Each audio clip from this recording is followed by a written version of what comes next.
Today our topic of discussion is database management system.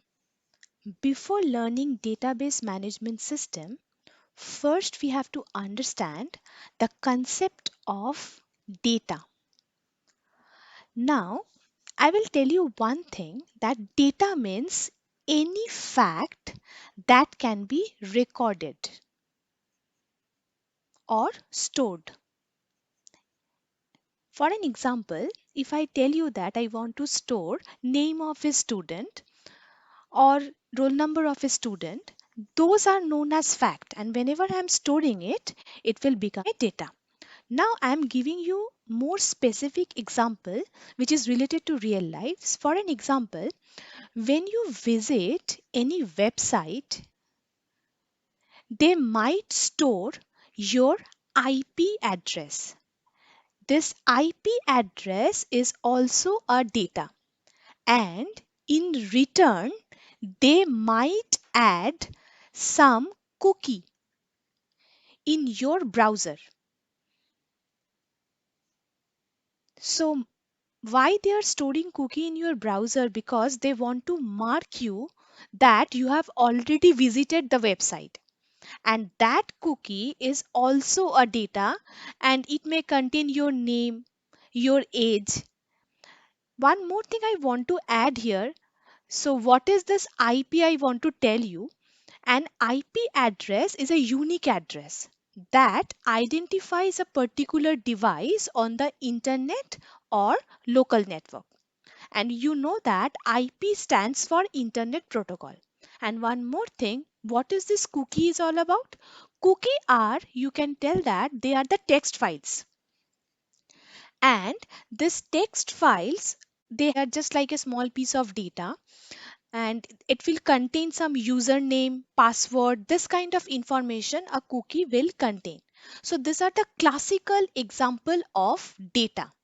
So now my point is there will be another associated word with data is information. So what is this information? See, the data becomes information when it is processed. That is, say this particular website is tracking that the students between 18 to 25 years old is visiting their website more. So this kind of analysis is known as information. So here, as we are learning database management system, so we have to deal with data which are recorded fact. And the classical example of data is IP address, cookie, or generally you can tell that a student name, student information is also a data. Now the question is, what is database? Now database means related data when they are stored. Now what is the meaning of related data that we have to understand? Database means some repository of data. However, this repository must comprise of related data. I am giving you one example. Say this database is containing some image. So if it is a repository of image, then it is a database. But we cannot store image and other different category of data together. So related data must be associated together to form a repository that is known as database. But before starting the concept of database, I will tell you how many kind of database we have generally. So in real life, what happens? Generally, we store student information, means name of the student, roll number. Name of the student means text data, and roll number of a student means they are numbers. So whenever we are dealing with these two different category of data, means as a text when we are going to store some student information in the database, this kind of database is known as traditional database. Traditional database. However, we have different kinds of database also. So recently we know that in this pandemic situation, we have a hype of videos. Sometimes we have some videos that we watch on YouTube. Sometimes we have some song repository. So whenever we are creating some database or repository for storing videos or song or some speech, so this kind of database is known as multimedia database. They are completely different from traditional databases. And we have another category of database. We know that scientists uses satellite for capturing some image and storing them. So this kind of satellite image, when they are stored in a database, this kind of database is known as Geographic Information System Database. So satellite images are kept in GIS database. And one more kind of database is very popular nowadays, that is known as real-time database.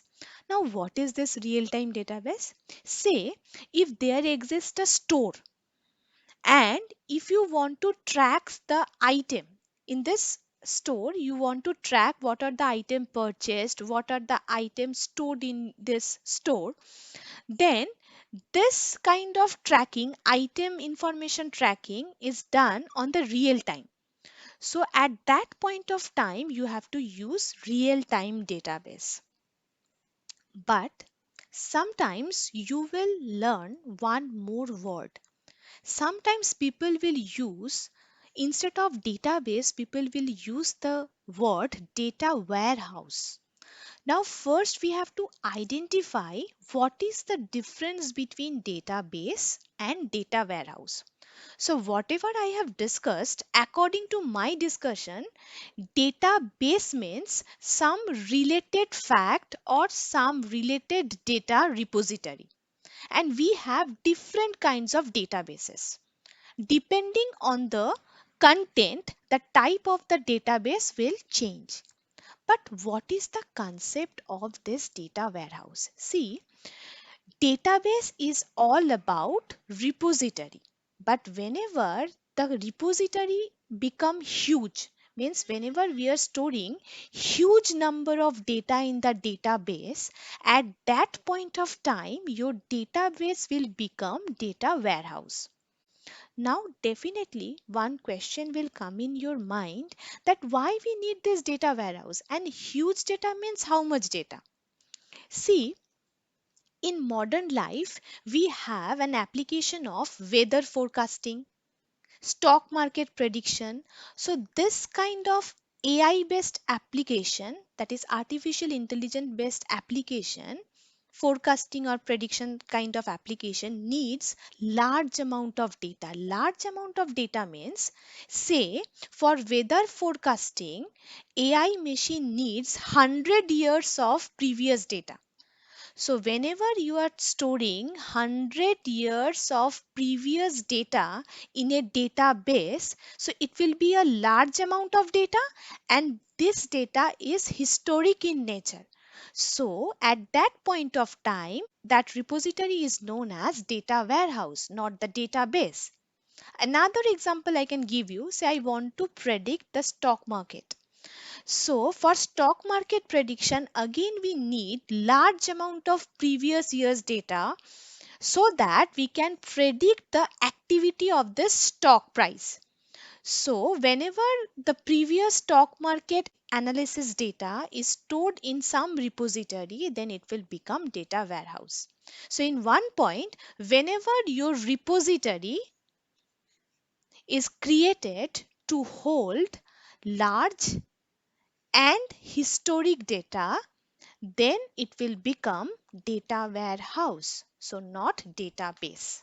So this is the basic difference you have to understand. So this is all about data and database. But now we have to learn one more thing.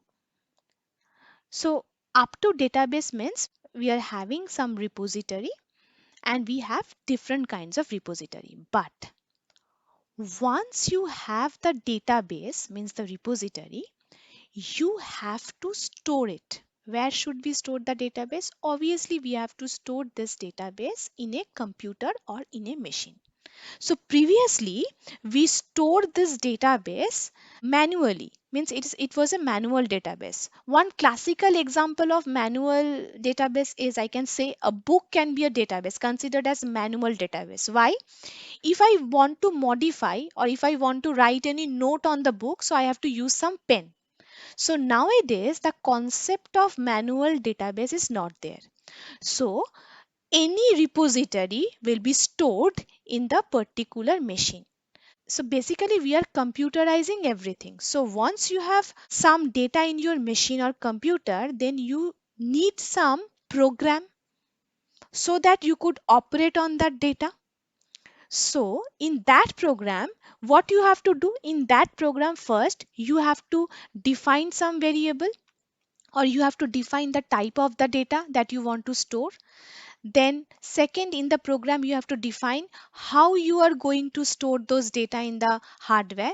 And then also you have to mention how you have to manipulate that data. Manipulate that data means how can you add more data or how can you delete more data. So these are the basic feature that we are expecting from a program. So here my point is, whenever you have the data repository, definitely you have to store it in a computer. And whenever you are storing your data in the computer, you need a program. And those programs should have this feature. Now, here I will tell you one more point. Initially, what will happen?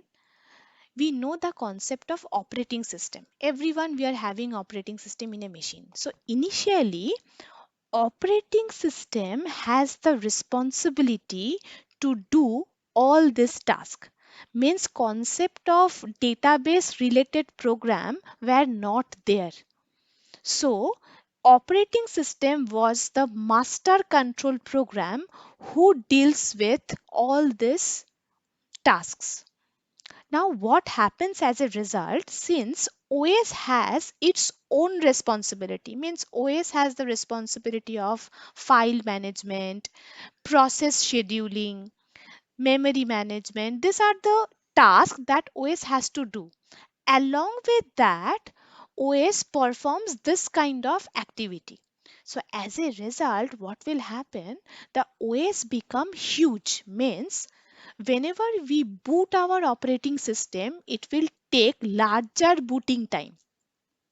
So which is not acceptable. This is the first problem.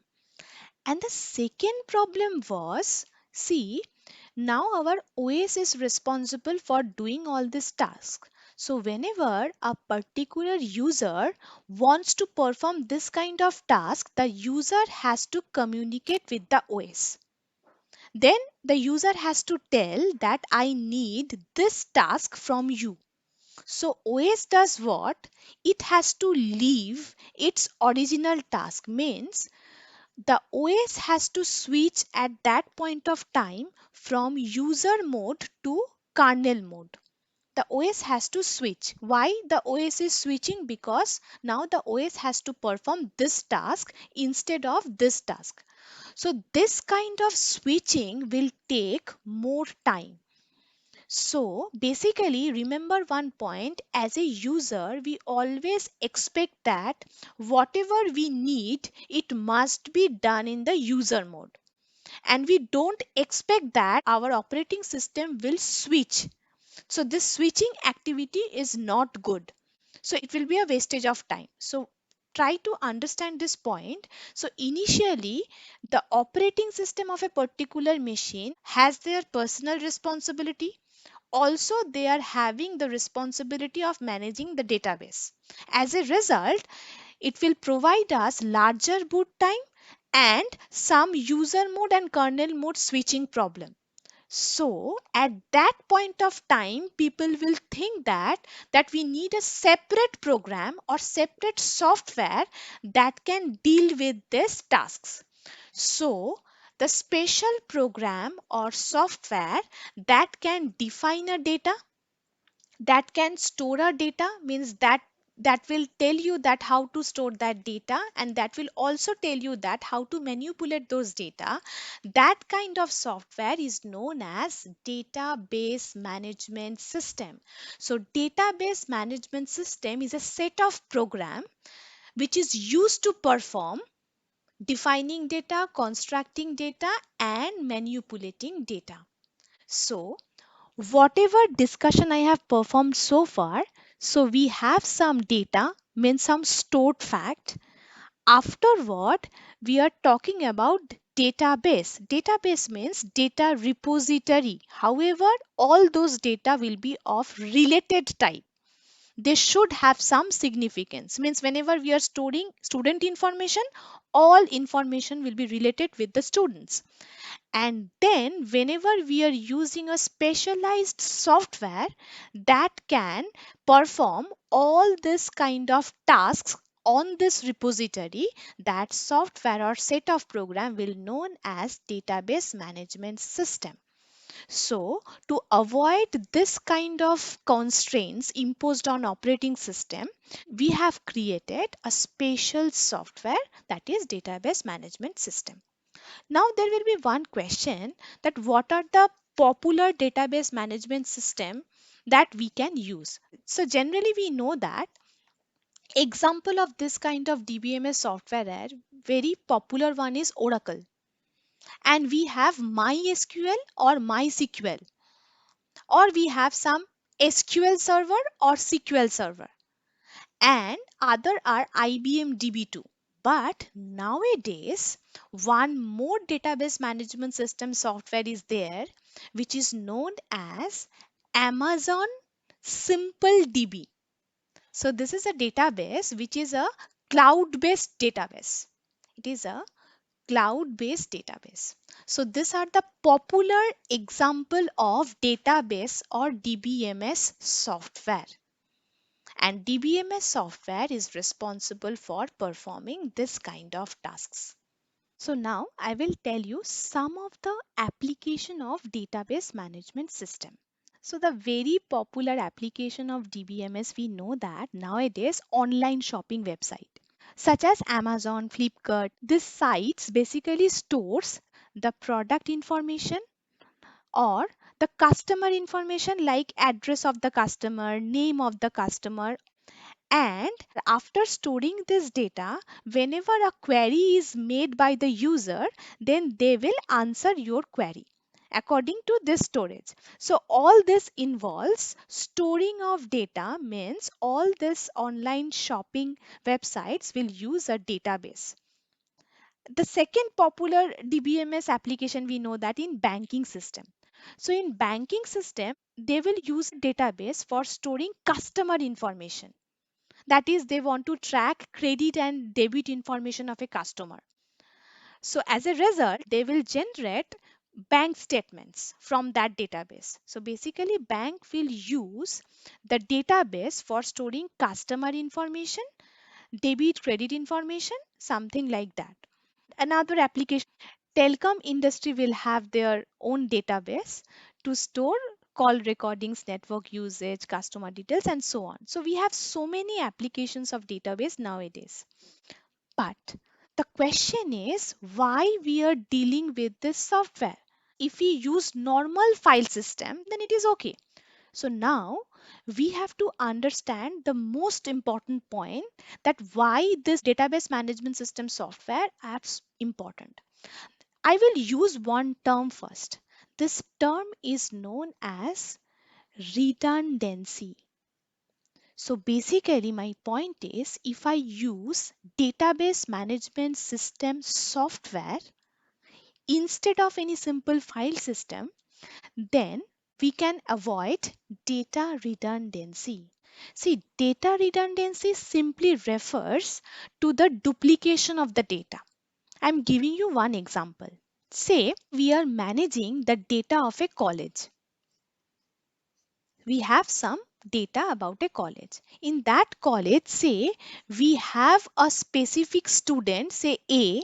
This student wants to enroll in a particular course, say project, and the same student want to enroll itself for some entrepreneurship activity. So basically my point is whenever a single student want to participate in different course, what will happen? The same student information will be replicated twice. Student information means name of the student, address of the student pin code, everything. All information of the student will be replicated twice. So what will happen? This is known as duplication of the data or redundant data. So why redundant data is a problem, you have to understand. Whenever you are storing duplicate data, then it will need higher storage. Also, higher storage will lead you the poor access time. Why poor access time? If your storage is large, then accessing that storage, you need longer time. So longer time means poor access time. And if your storage is large, then definitely they will cost more. So we will have higher cost. So basically, due to data redundancy, we may suffer from higher storage, poor access time, and higher cost. And if I use database management system, then we have some mechanism by which we can avoid data redundancy. Now I will tell you one more point, that is, data redundancy is a simple problem. Data redundancy has a side effect too. What is the name of the side effect of data redundancy? It is known as data inconsistency. So, what is the meaning of data inconsistency? I am taking the same example. Say we have same student and that student wants to enroll into different course. So, what will happen? I will store the same information of the student twice. Now, inconsistency means consider a situation when the student want to change its address. Say initially the address was South Kolkata and the student wants to change its address to North Kolkata. So, while changing the address, see, we have same data twice. So I have changed here from South Kolkata to North Kolkata, but I forget to change here. So what will happen as a result? At the end of the day, I will find that same student name, same information, but the address is different. One is North Kolkata and another one is South Kolkata. It means the student address information is inconsistent. So why this inconsistency has arisen? Because I forget to update. Why I forget to update? Because we have redundant data. Means if this data stored once, then there will be no problem. I will change it once and everything will be replicated. So the side effect of data redundancy is also data inconsistency. So my point is again, if I use database management system software, so then there will be no question of redundancy, then there will be no question of data inconsistency because DBMS database management system software will use a special storage technique with special mechanism which is known as normalization to avoid this kind of situation. And there is another concept we have to remember which is known as data isolation. So what is the meaning of data isolation?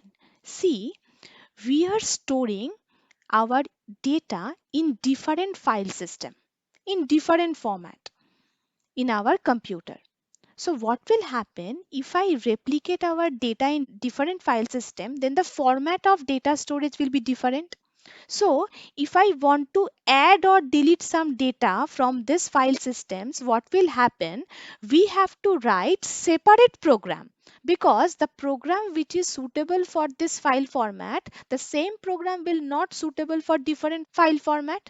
So since we are using only file system, so different file system has different kind of file format. So we need different programs to manipulate those data. So this is another drawback that can be avoided if I use database management system because database management system use only one kind of table format where you can store data. There is no other way. So since data storage format is same, so I can impose a single programming to retrieve, manipulate or access the data. So The main topic of discussion is why we don't use file system. So these are the 3 points: to avoid data redundancy, to avoid data inconsistency, and to avoid data isolation.